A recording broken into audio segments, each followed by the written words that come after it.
Voltamos? Aí. Então, só um minutinho, tem um aluno aqui que quer ver minha aula.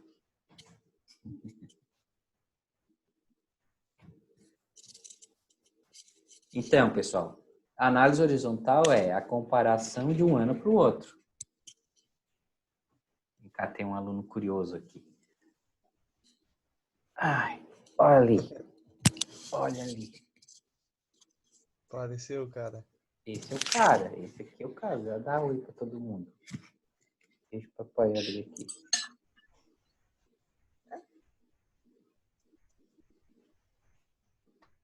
Ó. Oi, pô. Oi. Tá aqui me abusando dos meus pés. Vai com a mãe. Parabéns, muito lindo teu filho. É, mas incomoda. Incomoda, hein? Quanto maior, mais incomoda. É. Vai ver. É, Vai ver. Fazer. É. Chegar na adolescência, nos 20, para te ver. Ai, tá longe ainda. É. Então tá, gente, continuando. Então, a análise horizontal, ela é a comparação de um ano em relação ao outro.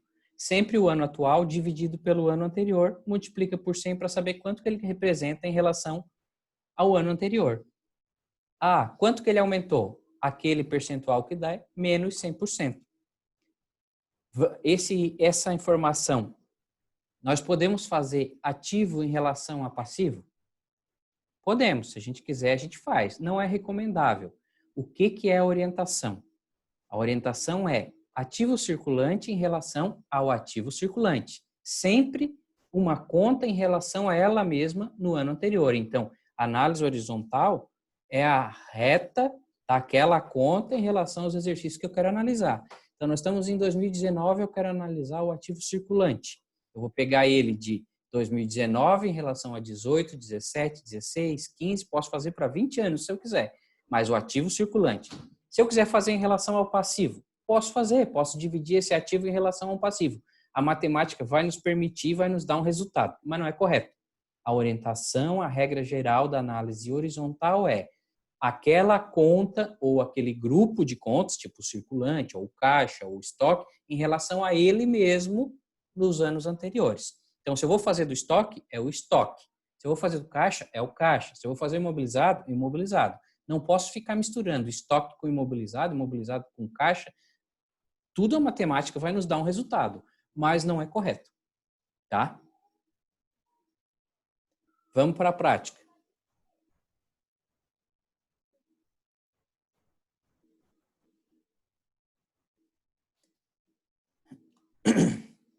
Então, agora, a nossa análise vertical, que nós tínhamos feito aqui, nós vamos deletar. E assim, sempre o ano atual em relação ao anterior. Ano atual em relação aos anteriores. Se tivesse 2015, eu podia fazer se eu quisesse. Ah, o 2016 em relação a 2015? Sim, não posso fazer o 16 em relação a 2017, nem o 15 em 2017. Sempre é a evolução gradual. Então, a análise horizontal do ano de 2017. Quanto que o nosso ativo circulante representa em relação ao nosso ativo circulante do ano de 2016? Então, transformar em percentual. Representa 129%. Certo? Se a gente olhar os números, 10 para 7, bom, é óbvio que ele aumentou. Por isso que ele representa 129%. Esse aqui é o 100%. Esse aqui é 100%. Porque é o nosso divisor. E esse aqui é o nosso nem me lembro mais o termo matemático. Eu ia dizer dividendo, mas dividendo é coisa de distribuição de lucro. Não me lembro mais. Quando eu voltar na quarta série, se alguém aí tem filho na quarta série, me ajuda. Então, esse número aqui representa a divisão desse para esse. Esse aqui, que é o anterior, é o 100%, que é o divisor. Então, aquilo que eu estava explicando para vocês, esse resultado indica que esse número representa 129% em relação a esse. E o que isso quer dizer? Se eu pegar o 129% menos esse, que é 100%, nós vamos chegar na conclusão que o nosso ativo circulante aumentou 29%. Então, essa análise horizontal, ela tem essa interpretação que pode indicar o que um representa em relação ao outro e que, ao mesmo tempo, nos permite dizer que quanto que um aumentou ou diminuiu em relação ao outro. Simples assim. Todos serão os divisores. Então, eu quero saber o caixa equivalente de caixa. Olha só. Olha o resultado que deu. O nosso caixa equivalente de caixa de 2017 representa só 33% do caixa do ano passado. Ele é menor que 100%. Se a gente fizer esse aqui menos esse aqui, houve o quê? Uma redução de 67% no nosso saldo de caixa. Isso é matemática básica, pura. Um divide pelo outro, multiplica, transforma em percentual. Simples assim. O que a gente não pode se perder é na análise. E a análise só quer dizer o seguinte: quanto que aumentou ou quanto que diminuiu em relação ao ano passado? X%, 10%? Ou quanto que um representa em relação ao outro? Um representa 33%, o outro representa 129%. Tá. Isso é quanto um representa em relação ao outro. Quanto que aumentou, quanto que diminuiu? Preciso pegar e reduzir o 100%.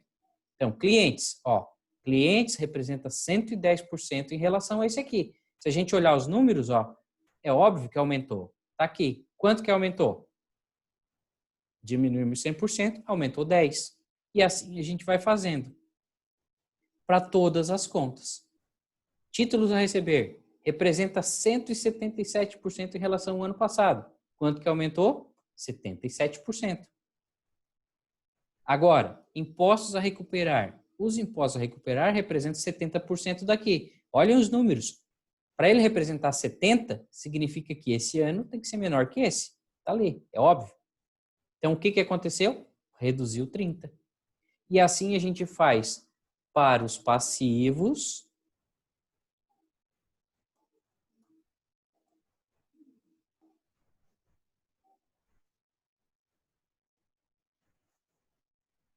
e também faz para o DRE. Quanto que o nosso passivo circulante representa em relação ao ano anterior? Representa, transformando em percentual, 113%. Se ele representa 113%, significa que o 113 é maior que 100. Quanto que aumentou? 113 menos 100, aumentou 13%. Entenderam o esquema do 100%? Quem é o 100%? 100% é sempre o número que é o divisor. E esse aqui é o resultado dessa divisão. O resultado dessa divisão menos 100%, a gente consegue identificar se aumentou ou diminuiu em percentual. Em vez de a gente identificar que aumentou, quer ver? Deixa eu só fazer aqui. Em vez de a gente identificar que o nosso passivo circulante aumentou R$1 milhão, a gente identificou que ele aumentou 13% em percentuais. Então, a análise das demonstrações contábeis, ela é uma análise de evolução de indicadores, compara uma coisa com outra. São comparativos de valores. Por isso, da importância da gente ter as demonstrações contábeis corretas, tá? De preferência auditadas, é lógico, e a gente saber o que cada grupo de conta compõe. Por isso que nós começamos lá na quarta fase. O que é a estrutura da demonstração contábil? É o balanço patrimonial, que se divide em ativo circulante, ativo não circulante. Depois, o que é o circulante? Caixa, bancos, aplicações, O que é o passivo? Fornecedores, impostos, taxas a recolher, empréstimos. Se divide em circulante e não circulante. O que é circulante, o que não é circulante? O que é patrimônio líquido? O que é receita líquida? O que é lucro bruto? Por isso a gente começou lá na quarta fase a tratar disso. Para poder chegar agora, na sétima fase, e entender o que são essas análises que utilizam desses grupos. Então, eu preciso saber que o ativo circulante aumentou 20% em relação ao ano anterior, eu preciso entender que eu estou falando de obrigações, direitos a curto prazo que aumentaram 20%. Beleza, isso é bom? É bom. Eu tenho 20% de direitos a curto prazo, que eu vou receber em menos de um ano. Aumentou. Mas se eu tiver um passivo que aumentou 30% no curto prazo, bom, o meu passivo aumentou mais do que os meus ativos de curto prazo. Eu já começo a ficar com uma deficiência de caixa. Não é simples assim, mas começa por essa simplicidade de análise.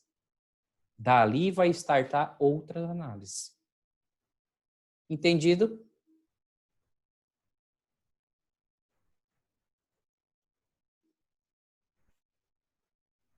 Pode responder, gente.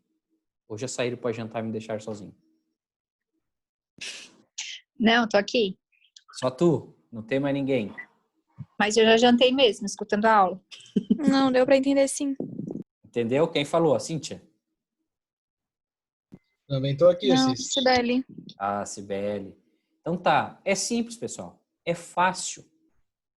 Isso é o básico e o começo de qualquer análise que se faz para analisar economicamente uma empresa, ou seja, internamente, eu sou o dono da empresa, eu sou o contador, eu sou o administrador, eu começo a analisar esses números dessa forma, eu vou criando parâmetros.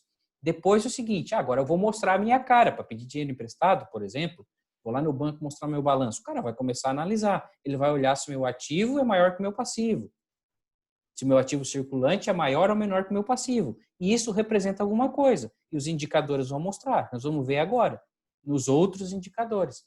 Então, através desses indicadores, o resultado já me diz, olha, o nosso ativo circulante é menor que o nosso passivo circulante. Estamos, para cada real de dívida, vai faltar X. E aí o cara que vai me emprestar o dinheiro vai pensar duas vezes. Ou o cara que quer comprar minha empresa, ele vai partir desses números para formar os indicadores financeiros. Indicadores de liquidez, que são os que a gente vai ver agora, representam capacidade de pagamento. São calculados em relação ao quê? Ativo e passivo. Então, a gente precisa saber o que é ativo e o que é passivo. Por isso, toda aquela historinha desde a quarta fase que eu venho contando para vocês e exigindo de vocês que tenham na cabeça, em mente, sempre o balanço patrimonial. O que é ativo, o que é passivo, se eu mexer o ativo, o que acontece com o passivo, se eu mexer o ativo, o que acontece com o resultado.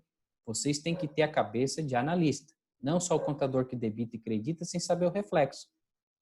Por isso que eu frisava, vocês precisam saber. Isso é assim, isso dessa forma. Vão gravando isso, vão entendendo os caminhos. Por quê? Porque a parte mais refinada da contabilidade é começar a analisar o que a gente faz. Não é ficar só debitando e creditando atrás da mesa. Quem fica atrás da mesa não menosprezando, né? Mas aquele que só fica debitando e creditando, não participa de nenhuma discussão, seja interna ou seja externa, ele vai ficar eternamente assentado atrás da mesa. Precisamos de profissionais assim? Precisamos, mas que também participem das discussões e venham discutir com a gente, com a gestão da empresa, o que ele fez. Ou seja, explicar o resultado do seu trabalho. Então, contador que só debita e acredita e não sabe explicar o que faz, o que evoluiu, ele não tem vida muito longa. Ou vai ser sempre aquele cara só auxiliar ou o cara que não tem tanto valor dentro de uma empresa. Agora, contador que sabe explicar o que faz, faz além do seu trabalho de debitar e creditar e participa da gestão, com certeza é bem remunerado. Tá? Eu vejo aí nas empresas e tem contadores bem remunerados. Por quê? Porque eles participam da gestão. E participar da gestão é saber explicar o que a gente faz. Tá? Beleza. Saímos daqui, vamos para os indicadores financeiros em si.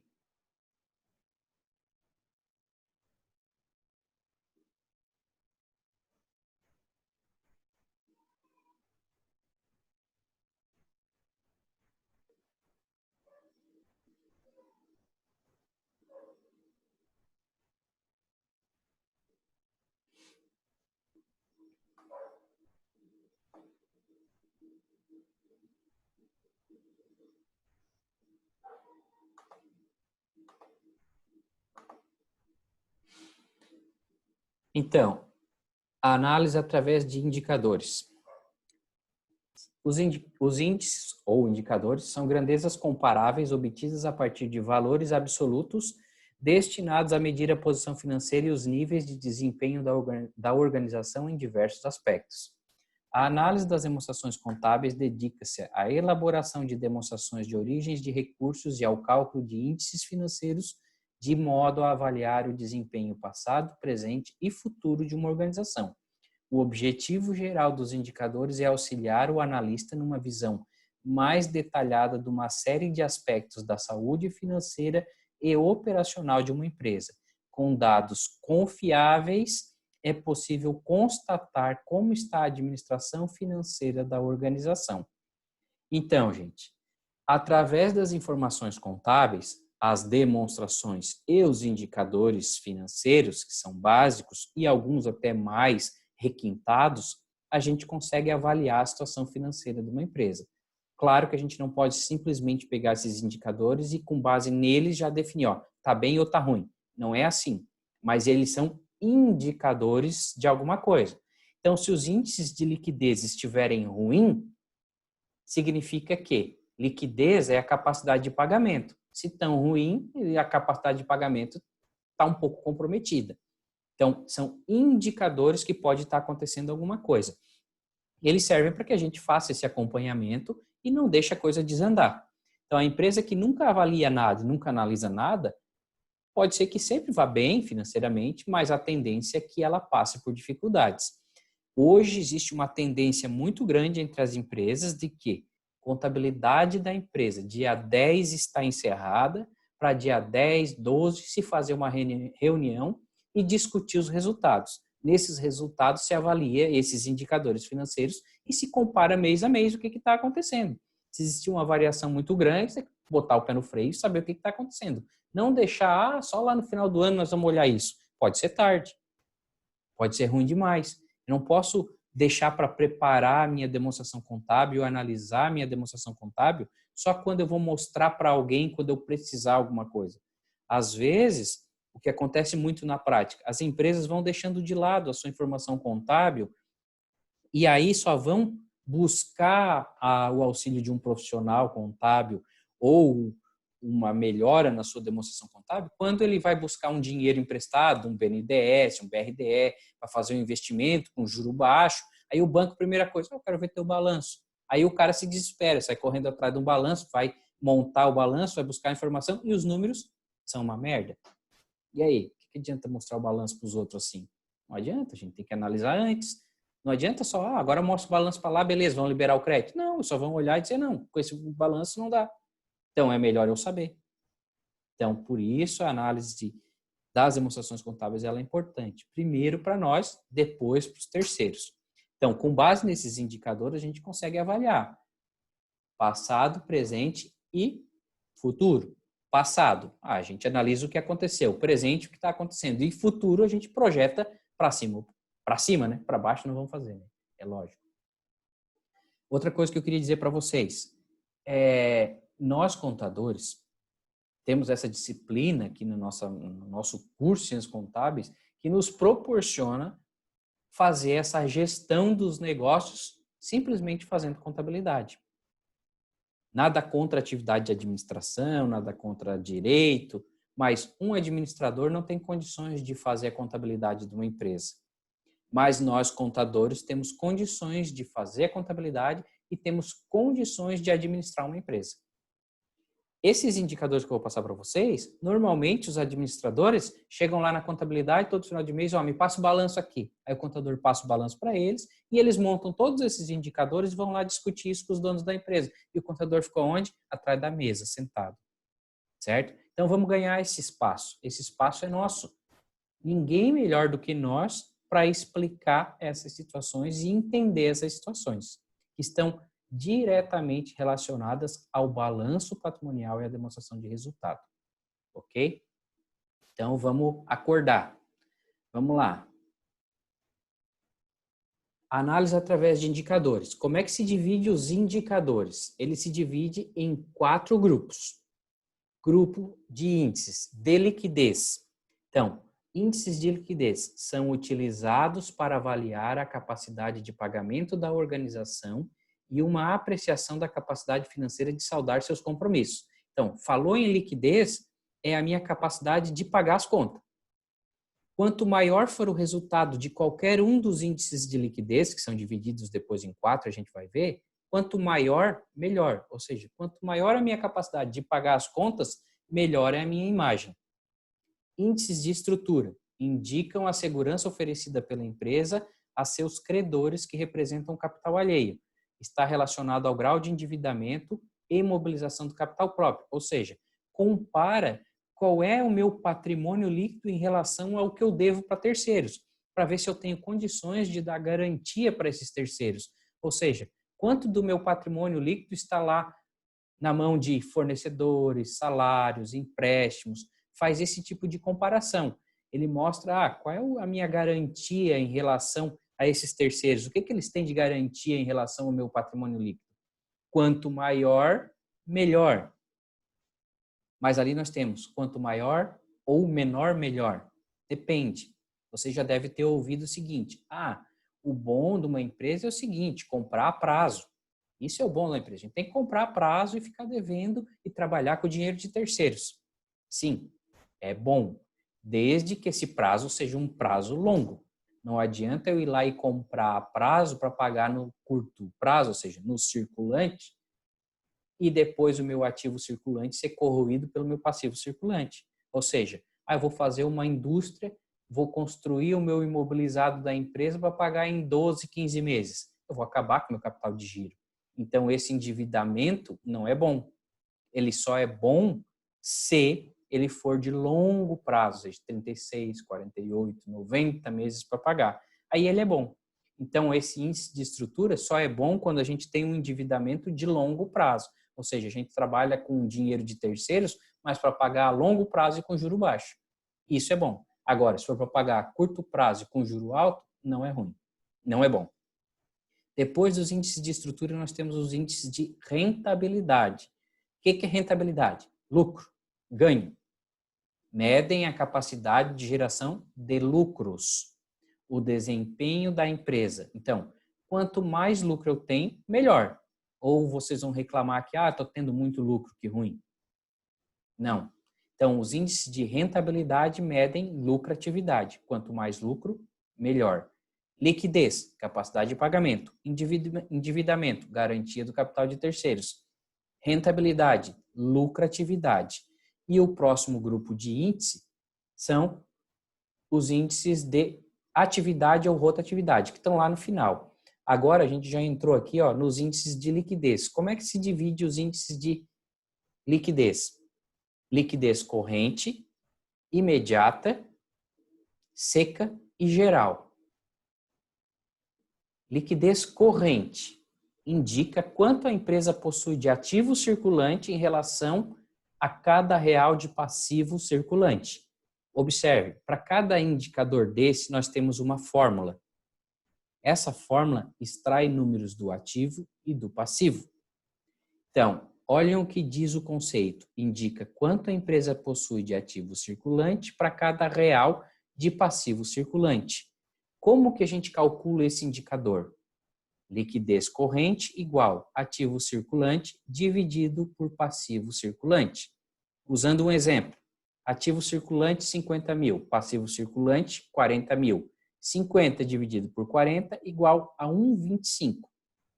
Conclusão, para cada resultado desse, nós temos que fazer uma interpretação. Esse é o nosso papel como contadores e gestores. Esse é o nosso papel para sair de trás da mesa. Saber o que isso significa.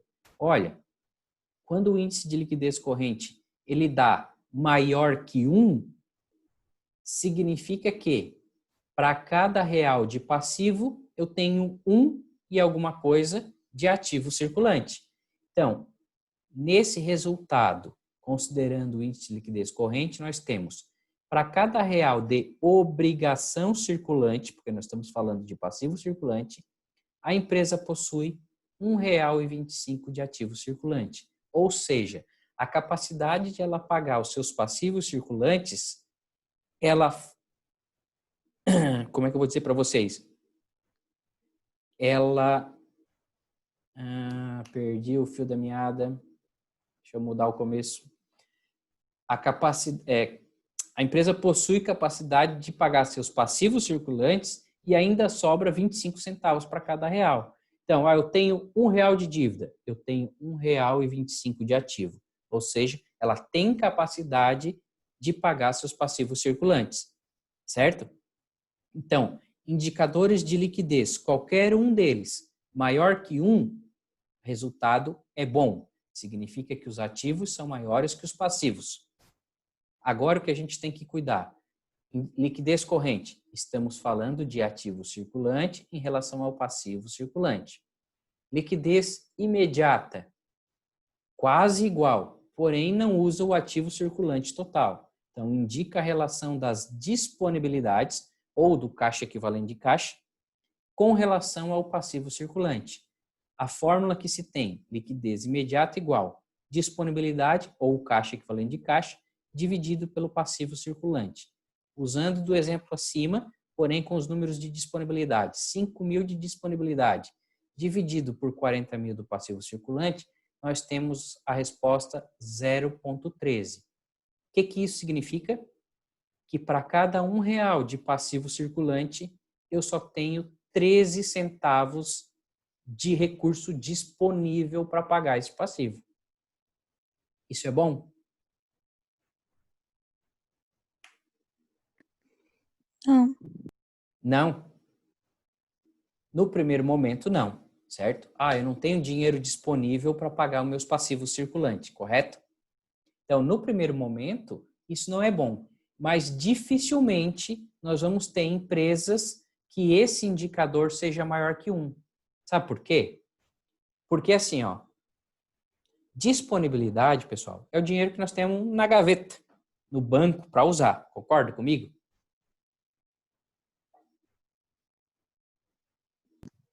Sim. Concordo, né? Então, é o dinheiro que está lá na gaveta. Mas para que eu vou pedir prazo para o meu cliente se eu vou ter que guardar o dinheiro para pagar ele? Uma coisa não faz sentido. Então, assim, esse indicador, normalmente ele vai dar ruim, teoricamente. Mas ele não é um indicador ruim, porque as empresas não têm o dinheiro na gaveta para pagar o fornecedor à vista. Elas já pedem o prazo para poder produzir, vender, receber do seu cliente e daí sim pagar o fornecedor. Ou seja, esse ciclo de produzir, vender e receber está dentro do quê? Do ativo circulante, que nós calculamos o indicador anterior e deu bom. Por quê? Porque esse passivo circulante que eu estou usando aqui, também pode ser que eu vou pagar em 12 meses. Então, não tem por que eu ter dinheiro na gaveta para suportar a dívida de 12 meses para frente. Então, por isso que o indicador de liquidez imediata, normalmente, ele dá menor que 1 e, aparentemente, ele parece ruim. Mas não pode ser analisado individualmente de, é ruim porque não tem dinheiro para pagar as contas. 99% das empresas não vão deixar o dinheiro parado no caixa, na gaveta, para pagar fornecedores que vão vencer daqui 30, 60, 90, 120 até 360 dias. Entenderam? Então, a gente levanta esse indicador. Quanto maior, melhor. Ou seja, quanto mais dinheiro eu tiver, melhor. Isso é lógico. Mas não quer dizer que o liquidez imediata ele vai dar um resultado de ativos, ou seja, disponibilidade maior que o passivo. Normalmente ele dá menor, mas não quer dizer que é ruim. Então a gente tem que analisar esse indicador comparando com os outros. Liquidez seca. O que é a liquidez seca? É o ativo circulante sem os estoques. Então, indica quanto a empresa possui de ativo circulante para cada R$ de passivo circulante sem que sejam considerados os estoques. Observe o mesmo exemplo. Nós tínhamos ativo circulante lá 50.000. Se a gente tiver um estoque de 15.000, para um passivo de 40, nós teremos um resultado de 0,88. O que significa? Que para cada R$ de passivo, nós temos só 88 centavos de ativo circulante se a gente tirar os estoques. Ou seja, a gente precisa vender os estoques. É indispensável que a gente venda os estoques. senão a gente não vai ter condições de pagar os nossos passivos circulantes. A interpretação é a mesma, porém, a gente só tira o estoque daquele primeiro cálculo, tira o estoque do circulante. Então, a conclusão é, para cada real de obrigação circulante, ou seja, nós estamos falando do passivo circulante, a empresa possui 88 centavos de ativo circulante, deduzidos os seus estoques. Isso é um indicador? É. Imagine que desse 0,5. Olha, metade do meu ativo circulante é estoque. Eu preciso vender bastante para poder fazer dinheiro para pagar as contas. Como é 0,88, eu não preciso vender muito. Estou vendendo uma parte do estoque, já vai cobrir as contas, que é o giro normal. Agora, liquidez geral indica a capacidade da empresa pagar seus compromissos totais, usando seus ativos de curto e longo prazo. Então, agora, a liquidez geral está sendo um pouquinho mais ampla. Ela está pegando ativo circulante mais o realizável a longo prazo. Observem, realizável a longo prazo. Não pega investimento e não pega imobilizado, nem intangível. O longo prazo é dividido. Realizável a longo prazo, investimentos imobilizados intangível. Estão lembrados? Esse indicador utiliza ativo circulante mais realizável a longo prazo. E divide isso por passivo circulante mais exigível a longo prazo. Então, considerando o exemplo, 50 que nós já tínhamos de circulante, mais 25 de realizável a longo prazo, dividido por 40 de passivo circulante, mais 30 de passivo exigível a longo prazo, chegamos num resultado geral de 1,07, que significa dizer o quê? Que para cada real de obrigação da empresa, porque agora a gente pegou circulante e não circulante, a empresa dispõe de R$1,07 de ativo circulante mais ativo realizável a longo prazo para cobrir essas obrigações. É bom? É bom. Quando o índice de liquidez for maior que 1, é bom. Quanto maior, melhor. Pode falar? Nada. Pode falar, pode falar. Nada. Entenderam? Sim, certo. Sim. O que a gente tem que tomar cuidado? Observar as fórmulas e saber buscar esses números do balanço. Essa é a primeira coisa. As fórmulas, por exemplo, na nossa disciplina, nos trabalhos e provas, isso sempre eu disponibilizo as fórmulas para vocês. Tem uma lista de fórmulas nas provas para vocês fazerem. Não vou obrigar vocês a decorar essas fórmulas. Mas quando vocês fizerem prova de CRC, ENAD, não tem nada disso. Então, meio que tem que saber o que é a liquidez corrente, liquidez seca. Esses são os principais que caem nessas provas, tá? Os índices de liquidez. Então, todos os indicadores são calculados com base em fórmulas. De liquidez, sempre está comparando ativos com passivos. Então, ativo circulante com passivo circulante, ativo circulante menos estoque com passivo circulante, disponibilidade ou caixa equivalente de caixa com passivo circulante, ativo circulante mais realizável a longo prazo com passivo circulante mais passivo exigível a longo prazo. Sempre ativos com passivos. Esses são os índices de liquidez, que mostram a capacidade de pagamento das obrigações, seja de curto ou de longo prazo. Quanto maior, melhor. Quando esse índice for maior que 1, significa que o nosso ativo é maior que o passivo, seja circulante ou ativo não circulante, realizável a longo prazo também. Então, índice de liquidez maior que 1, o ativo vai ser maior que o passivo que está sendo comparado. Tá?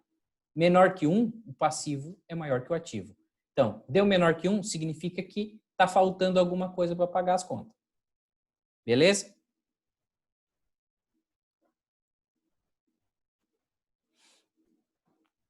Depois, os índices de estrutura. Nós temos a parte de endividamento. Indica quanto do capital próprio está financiado por terceiros. Então, olha só, o que é o capital próprio da empresa? É o patrimônio líquido, é o que sobra. Então, indica quanto do capital próprio está financiado por terceiros. Nós pegar o nosso patrimônio líquido em relação ao nosso passivo circulante mais o passivo exigível a longo prazo, nós chegamos num resultado de 1,43. Ou seja, Para cada R$ 1,43 do capital próprio, R$ 1 é financiado por terceiros. Ou seja, nós temos mais patrimônio do que nós devemos. Significa, se a gente pagar todas as contas, para cada real de dívida sobra 43 centavos. Então, quanto maior for esse indicador, melhor. Aquela história do, mas quanto menor, melhor. Menor só se esse número aqui, ó, de exigível a longo prazo, seja bem grande, com prazo bem longo e juros baixos. Aí é interessante a gente ter um indicador aqui, ó, baixo. Significa que o nosso patrimônio líquido está financiado por bancos, por fornecedores de mercadoria que nos dão prazo e tal. Então, eu não preciso tirar dinheiro do bolso, eu estou trabalhando com o dinheiro deles. Então, se esse número aqui, exigível a longo prazo, for bem grande e com juros baixos, é interessante que esse indicador possa ser menor.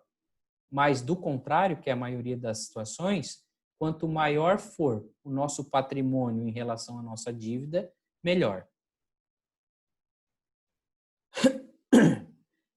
Ou indica quanto que esse financiamento representa em relação ao ativo financiado. Ou seja, aqui, endividamento geral, passivo circulante mais exigível a longo prazo, dividido pelo passivo circulante mais exigível a longo prazo, mais PL. Ou igual ativo, né? Que dá o total do ativo.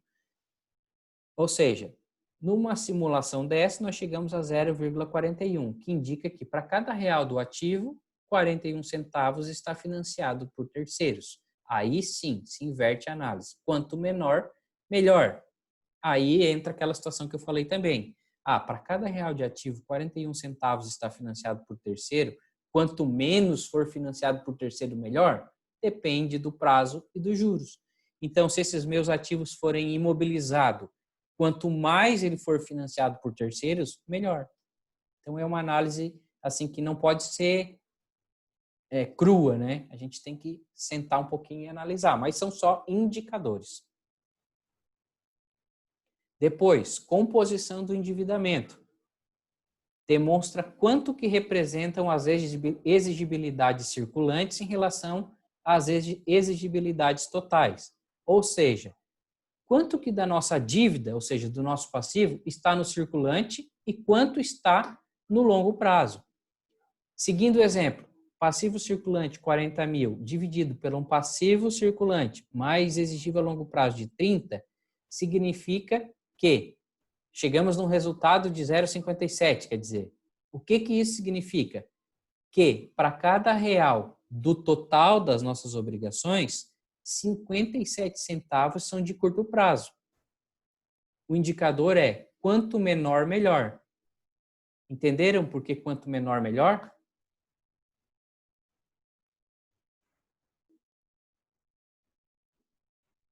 É importante que a nossa dívida, quanto mais prazo a gente tiver, melhor. Então, é importante que, eu vou comprar para pagar.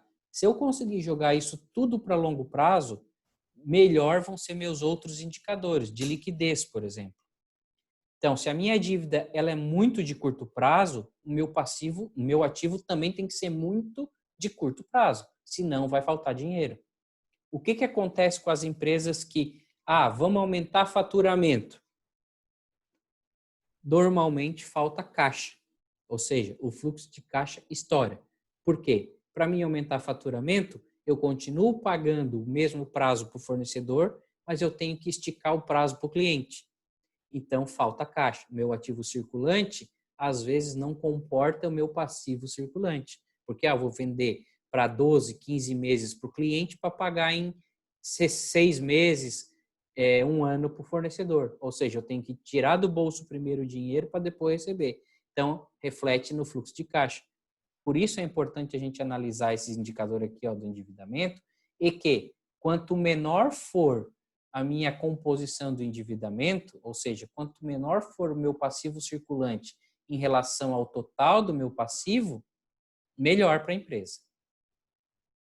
Grau de imobilização do patrimônio líquido indica quanto do capital próprio está investido em bens permanentes.